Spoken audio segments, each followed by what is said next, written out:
Hello guys, in today's video we're going to talk about how to fix WhatsApp keeps crashing problem. So the answer is easy, just go to the settings and then scroll down to the apps section.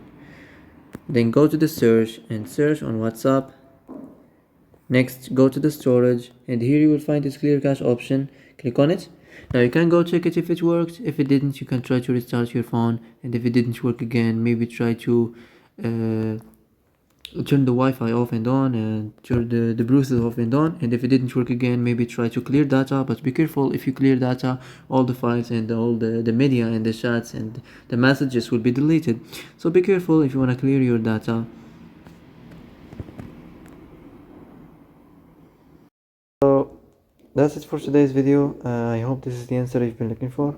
If you like this video, don't forget to like and subscribe, and see you in the next video.